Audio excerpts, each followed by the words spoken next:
డాడీకి సన్కి అంత మంచి బాండ్ రాదు. ఈ మూవీలో బాండ్ని మనకి మంచిగా చూపించారు. మూవీ చూసినంతసేపు నేను మా డాడీని మిస్ అయినా. మూవీ మాత్రం చాలా అంటే చాలా బాగుంది. Thank you. ఫస్ట్ హాఫ్లో కామెడీ అయితే చాలా నచ్చింది, టైమింగ్ అంతా. సెకండ్ హాఫ్ కొంచెం ఎమోషనల్గా ఉంది, బట్ చాలా నచ్చింది మూవీ అయితే. అందరూ వెళ్ళి చూడొచ్చు. పర్ఫెక్ట్ రివ్యూ ఇవ్వాలంటే అసలు ఫ్యామిలీ ఎంటర్టైనర్. చాలా బాగుంది movie. First half it's kind. First హాఫ్లో అయితే కామెడీ సూపర్, సెకండ్ హాఫ్లో ఎమోషనల్ చాలా బాగుంది. అందరూ బాగా చేశారు. ఫస్ట్ అండ్ ఆర్కెస్ట్రా కూడా చాలా బాగుంది. మ్యూజిక్ వాల్యూస్ని, మ్యూజిక్ ఇంపార్టెన్స్ని చాలా బాగా చూపించారు మూవీలో. ఎవ్రీ బ్యాక్గ్రౌండ్ ప్లే మనకి ఏదైతే రన్ అవుతుందో ఒక మంచి ఎమోషన్ కనెక్ట్ వస్తుంది. అండ్ ఫ్రెండ్ క్యారెక్టర్ మెయిన్గా మాట్లాడుకోవాల్సింది ఈ క్యారెక్టర్. ఆ ఫ్రెండ్ క్యారెక్టర్ చేసిన అతను కంప్లీట్లీ ఆ మూవ్ ఆన్ తీసుకెళ్లారనమాట.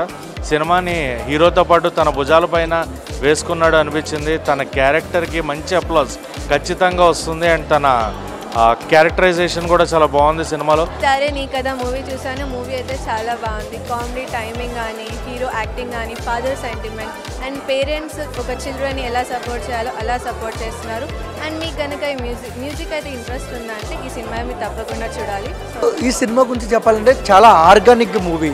అంటే మనము చాలా స్పోర్ట్స్ సినిమాలు చూసాము, చాలా డ్యాన్స్ సినిమాలు చూసాము, చాలా కమర్షియల్ సినిమాలు చూసాము. కానీ ఈ సినిమాలో నాకు నచ్చింది ఏంటంటే బెస్ట్ మ్యూజిక్ అబ్బా. ఎందుకంటే ఈ సినిమాలో ఒక సోల్ ఉంది. అంటే చూసేటప్పుడు ఒక అంటే ఒక ఫీల్ లోపల నుంచి ఎలా వస్తుందంటే ఇది మన కథ కదా, మనం వెళ్ళే దారిలో జరిగే కథ కదా, ప్రతి మిడిల్ క్లాస్ అబ్బాయి కథ అనేది అనిపిస్తుంది అనమాట. లైక్ పర్ఫార్మెన్స్ అయితే ఫస్ట్ టైం అయినా సరే ఎరగా తీశారు, చాలా బాగా చేశారు.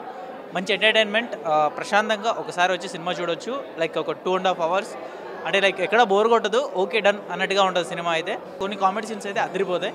అండ్ కుదిరితే ఒకసారి వచ్చి చూడండి, సినిమా చాలా బాగుంది. Very relatable.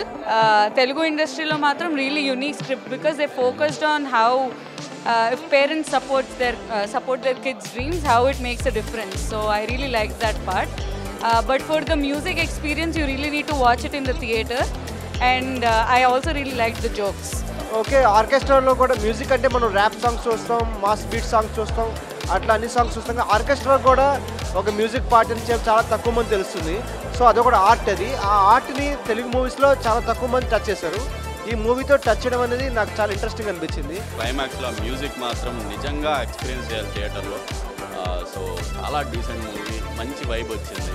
If you are a music lover and an orchestra lover, you will love it. And చాలామందికి ఆర్కెస్ట్రాకి బ్యాండ్కి తేడా తెలియకుండా కంపేర్ చేస్తుంటారు. But if you see this movie, orchestra ఏంటో తెలుస్తుంది.